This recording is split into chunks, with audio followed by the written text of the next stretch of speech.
I wasn't supposed to be there. I just came back to grab my laptop charger before heading back to campus. But what I saw that day, what I found hiding inside that closet, changed everything. My baby sister was locked in the basement. My stepfather was standing over her like that's where she belonged. Please stick with me as I tell you my story. If it hits you the way it hit me, please share it. Don't let another girl suffer in silence. The plan was in and out, 10 minutes tops. But the moment I stepped into that house, something felt off. The lights were on, but there was no sound. No TV, no footsteps, not even the faint hum of music my mom usually played while cleaning. Just silence. And the air felt wrong, like it had been holding its breath. I called out, "Imani?" No answer. "Ma?" Nothing. I dropped my keys on the counter and froze. From the back of the house I heard something, soft but urgent. A thump. Then again. Thump. Thump. I followed it. My feet led me to the basement door, which I hadn't opened in years. It had a new lock, thick, rusted, and completely out of place in a family home. I knocked once, lightly. "Hello." That's when I heard it. A muffled sob. My stomach turned to ice. I fumbled with the lock, yanked on the door until the screws groaned, and finally pried it open with a heavy wrench from under the sink. The moment the door swung open, the smell hit me. Damp, fear, something else I couldn't place. Maudie was there. My little sister. Hands tied. Gagged. Curled up like a stray in the corner of the basement floor, her eyes wide with panic. Her cheeks were streaked with tears and her hoodie was soaked in sweat. I dropped to my knees. "Imani, baby, I got you." She flinched. Behind me, a voice like gravel and syrup said, she was being disciplined. I turned and saw him. Laron. Our stepfather. Just standing there at the top of the basement steps. Arms crossed like he was watching a basketball game. No panic. No shame. Just calm, sick control. "What the hell is this?" I asked, voice trembling, heart racing. "She stole money," he said like that justified everything. "Girl needs to learn." He shrugged and walked off like it was nothing. Like she wasn't just a kid, his kid. I didn't follow. I couldn't. I sat there holding Imani until her breathing slowed. She wouldn't talk. Wouldn't even look at me. I untied her, led her to the couch, gave her water and promised I wouldn't leave. Not again. Then I went upstairs, mind spinning, pretending I was packing up to leave again. I went into my old room, untouched since I moved out. Everything looked smaller than I remembered. I opened my closet to grab a hoodie and noticed a pile of old sneakers stuffed into the back corner. Something metal caught my eye beneath them. I pushed the shoes aside and found it. An old tin lockbox, heavy as hell and covered in dust. I picked it up. Whatever was inside that box. I knew right then it was going to change everything. The lockbox was heavier than it looked. I set it on my bed and hesitated for a moment, hands trembling.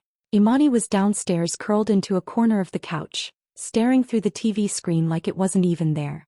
I couldn't ask her anything yet. Not until I knew what I was really walking into. I pried the box open. Inside, chaos lived in silence. Stacks of cash, sloppily rubber-banded, old $100 bills worn soft at the edges. Beneath that, photos. At first just random snapshots, but then I saw her. Imani. Black and white prints, cheap camera shots. In one, her arm was bruised. Another, she had a busted lip. Some of the angles were weird, like she didn't know she was being watched. I couldn't breathe. I kept digging. A pink diary, soft, almost childish, with glittery stickers on the cover. It wasn't Imani's. The name KC was scribbled inside the front page with a phone number and a broken heart drawn next to it. I flipped through the pages. Some were torn out, others full of messy, rushed handwriting. One line caught my eye. "He says if I tell, I'll disappear like the others." I shoved the diary aside, trying not to cry. At the bottom of the box was a cheap burner phone. Duct tape across the battery like someone didn't want it to be found powered on. I peeled it off and powered it up. No password. The messages loaded slow, but when they did, I felt my stomach turn. There were texts going back months. Names I didn't recognize. Phrases like "she's ready" and "bring her next week." One thread was a back and forth with someone labeled Coach. The last message said, "Fresh one won't talk. Send the pics, then we're done." I dropped the phone like it burned me. My fingers were ice cold. I shoved everything back inside, locked the box and buried it under my clothes in my duffel bag. Then I sat on the edge of the bed and stared at the wall for what felt like hours. When I finally walked back downstairs, Imani was still in that same spot on the couch. Still wearing the same hoodie. Her knees tucked under her chin, face pale, eyes bloodshot. I knelt beside her. She flinched again but didn't pull away. I'm not leaving, I whispered. You hear me? I'm not going back to school. Not until this is over. She didn't answer, but her fingers curled into my sleeve, holding on like it was the only thing real. That night I stayed awake listening for footsteps. Laron didn't come home. I didn't know if that meant he knew what I found, or if this was just another normal Tuesday for him. Either way, I knew one thing for sure. I was done playing along. If he wanted to act like nothing was wrong, fine. I could do that too. But now I had something he didn't. Proof. The next morning I sat across from my mother at the kitchen table, staring at the steam rising off her chipped coffee mug. She didn't look up from her phone. Same robe, same tired expression, same denial. Everything in her face said, don't start. But I started anyway. You know what he's doing to her, I said, voice low, steady. She glanced at me like I'd just accused her of stealing socks. Don't start, Maya. She was locked in the basement, Mama. Padlocked. She was being punished. My chest tightened. That's not discipline. That's abuse. Tasha scoffed, finally looking at me. You always been dramatic. You don't live here anymore. You think you know everything just 'cause you go to school out of town. I blinked, stunned. Imani had bruises, Ma.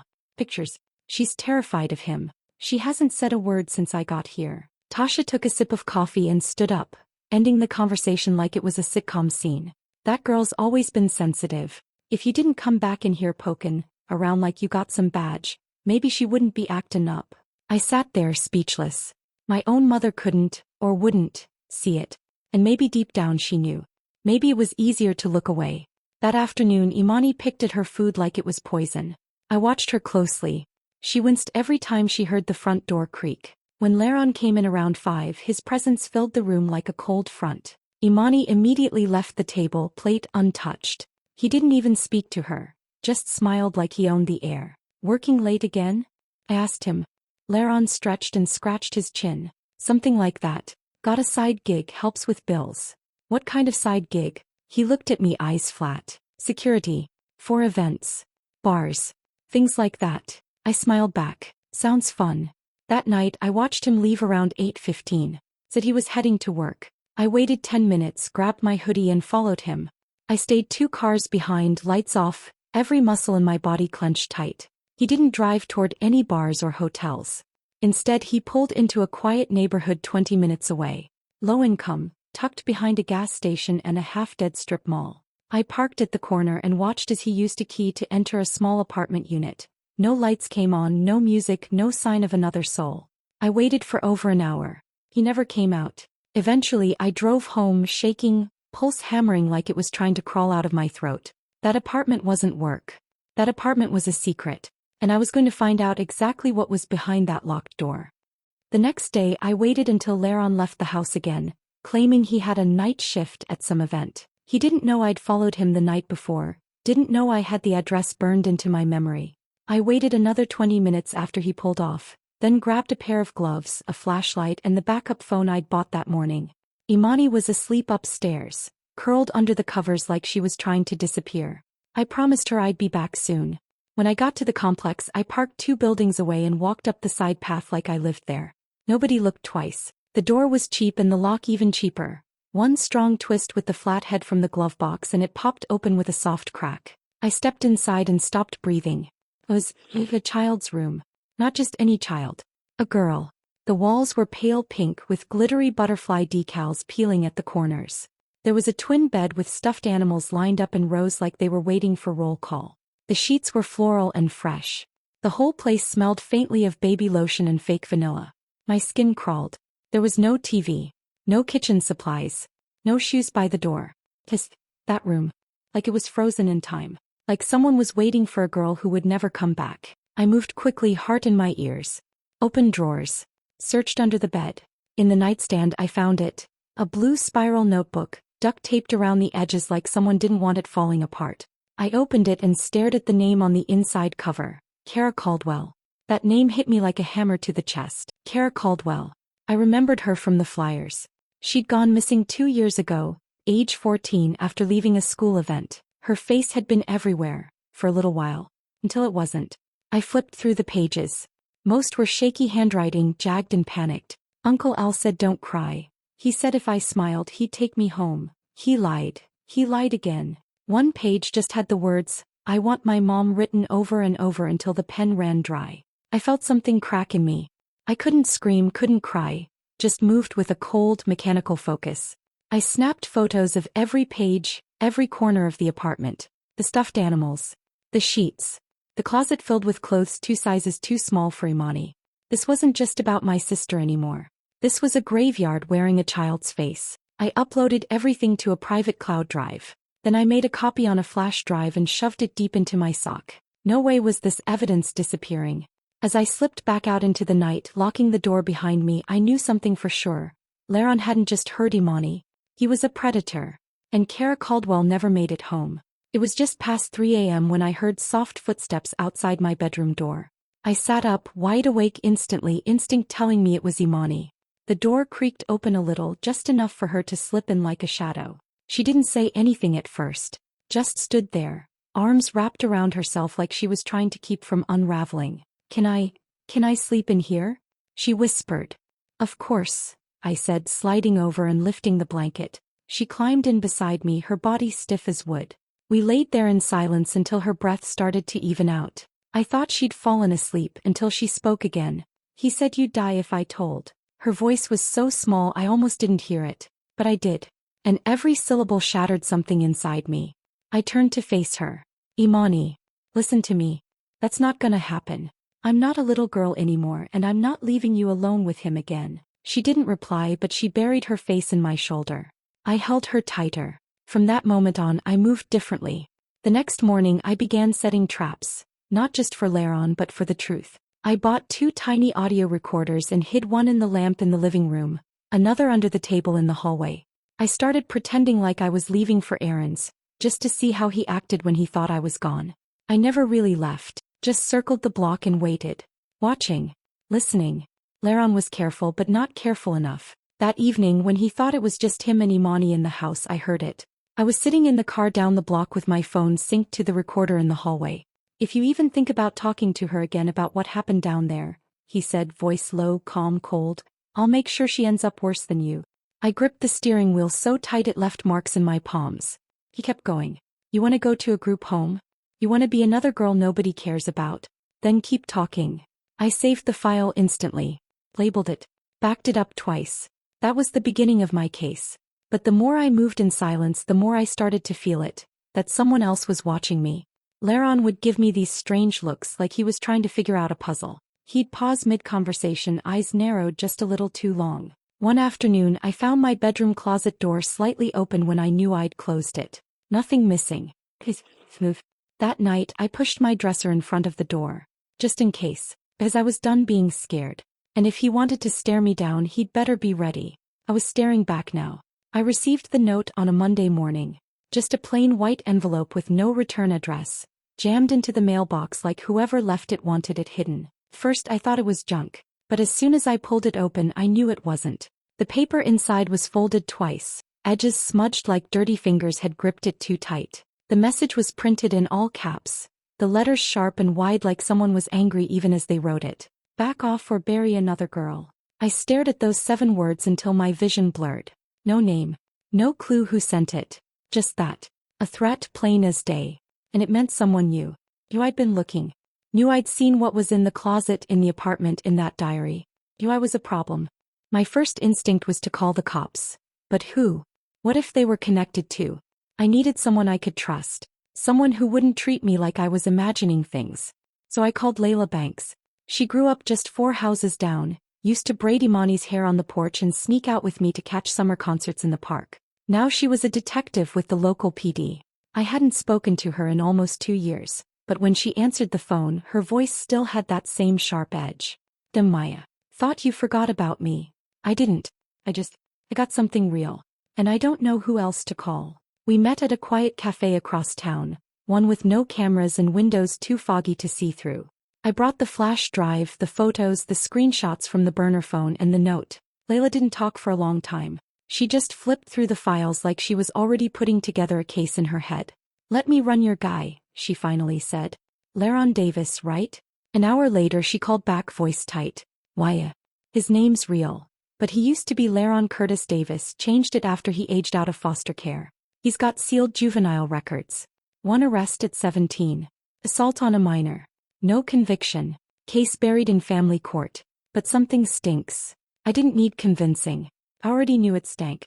I went home and dug deeper into the burner phone.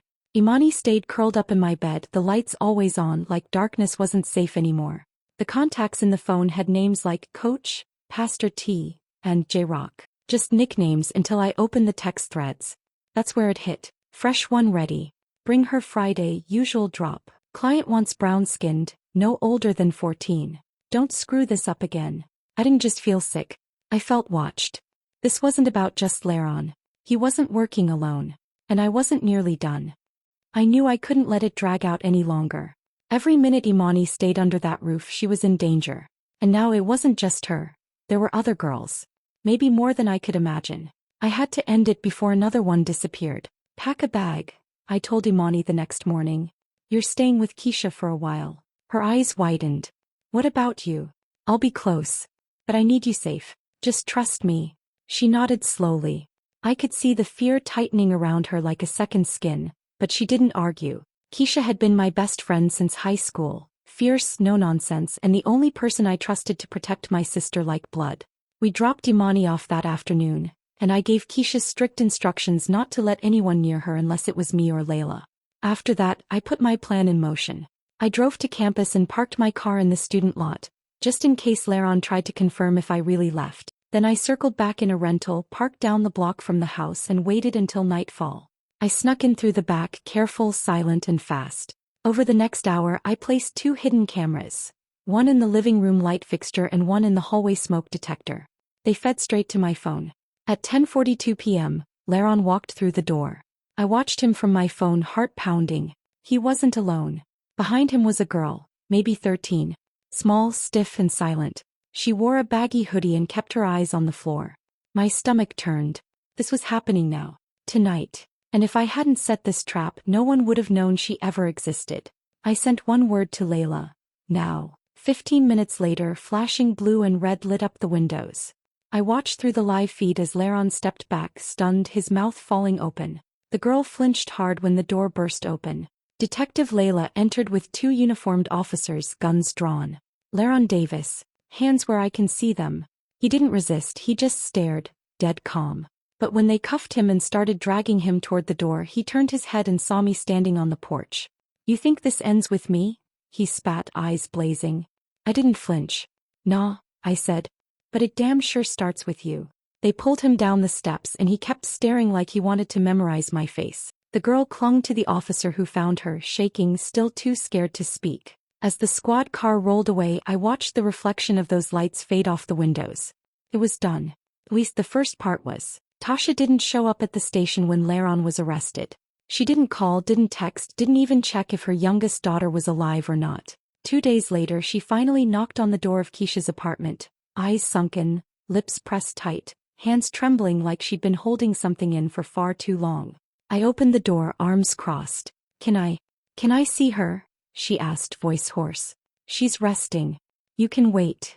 I didn't move. She nodded and stepped inside. Her gaze drifted around the room like she wasn't sure where she fit anymore. She sat on the edge of the couch, hands twisted in her lap. I knew, she said after a while. Not everything, but I knew something was off. Imani would come to me crying sometimes. And she stopped, swallowed. I didn't want to believe it. I told myself she was just sensitive, that I was imagining things, but I saw it. The bruises. The fear. I was scared. Scared to be alone again. Scared to lose him. Stupid, right? I didn't answer. I didn't have the energy to coddle her guilt. I should have protected her, she whispered. I should have protected both of you. I took a deep breath and finally sat across from her. You didn't. But now you have a chance to make it mean something. She looked up at me, tears finally falling. How? You testify. You tell them what you knew. You tell the truth. She nodded slowly, like the weight of it had finally landed. I will. Upstairs, Imani had started sleeping again. Real sleep, not the restless tossing she used to do in her room when nightmares chased her all night. She'd begun to eat more too. Smiled once when Keisha made her watch old dance videos. It was small, but it was a start. I could see the walls around her cracking, letting in just enough light. But me, I wasn't sleeping. I kept seeing Kara's name. Her handwriting. The way she wrote, "I want my mom," over and over in that torn-up diary. I'd found a photo of her online, an old yearbook picture. She looked nothing like Imani and everything like her. Young, hopeful. Erased. Her parents lived 3 hours away. I'd written their address down in my notebook. I didn't know what I was going to say when I got there, but I knew I had to go. Someone had to tell them the truth because the system never did. And I wasn't going to let Kara Caldwell become just another cold case they stopped talking about. Tasha left without asking for forgiveness. She didn't deserve it, not yet. Maybe not ever. But she'd taken the first step. And that was more than Laron ever did. Now it was my turn to keep walking. Toward justice. Toward answers. Toward every girl they thought would stay quiet. The investigation blew open faster than anyone expected. After Laron's arrest, Layla pulled search warrants on his phone records, emails, and financial history. What they found wasn't just disgusting. It was massive. Wire transfers linked him to 2 men in Georgia and 1 in Ohio. Storage unit leases in different names. Surveillance footage from motels, burner phone trails, encrypted chats. This wasn't a lone predator. It was a trafficking ring operating across 3 states. Meanwhile, I got in my car and drove 3 hours west, Kara Caldwell's diary in my bag. Her mother, Denise, opened the door with tired eyes that had cried too long to produce more tears. I introduced myself, showed her the notebook. She didn't say a word, just clutched it to her chest like it was the last piece of her daughter on earth. Then she hugged me. No questions. Just grief and gratitude. Back home, I sat down with Layla and we made a decision. We weren't going to let the justice system bury this with one man's arrest. We reached out to a freelance journalist, someone Layla trusted, someone without ties to politics or departments that might want this kept quiet. We handed over the files anonymously. Diary pages, voice recordings, transaction histories, everything. The article dropped 3 weeks later. The Quiet Pipeline, How Girls Disappear Right Next Door. It didn't name me, but I didn't care. The story was out and it caught fire. 3 more girls were rescued within days. 2 had been missing for over a year. 1 hadn't even been reported. The media flooded the neighborhood. Tasha refused interviews. Monty stayed with Keisha. I stayed close, watching from the background, watching the system scramble to cover its shame. But I didn't feel triumphant. I felt ready. One night, a text came to my new phone from an unlisted number. "We see you." No threats this time. Just a reminder. I stared at the screen, heartbeat steady, and deleted it. I didn't run. I didn't panic. Let them see me. Because now they knew, I wasn't backing down. And I wasn't alone anymore. Imani stood beside me, nervous but steady, as we spoke to a circle of girls at the shelter. Her voice shook at first, but she didn't stop. She told them the truth, what happened, how she survived, and how no one should ever have to feel invisible. I watched her with quiet pride. She wasn't hiding anymore. With Laron's assets seized in the civil case, I used the settlement to start the Caldwell Foundation, named for Kara. It funded therapy, housing, and legal aid for girls like my sister. Girls who needed someone to fight for them when no one else would. A month later, I drove out to Kara's grave. I laid the small silver necklace I found in that apartment on the headstone and whispered, "I'm sorry it took so long." The wind moved gently through the trees, peaceful but still heavy. That morning, I came home before the sun was fully up. Imani was asleep on the couch, soft snores and all, curled under a warm blanket. The house was quiet but not like before. Not cold, just safe. I stepped out onto the porch and watched the sky turn pink. There were no locked doors in our home now. And no more silence. Did I do the right thing walking away? Or should I have given them one more chance? Drop your thoughts in the comments, I really want to know. And if stories like this keep you hooked, don't forget to subscribe and tap the bell so you never miss the next one.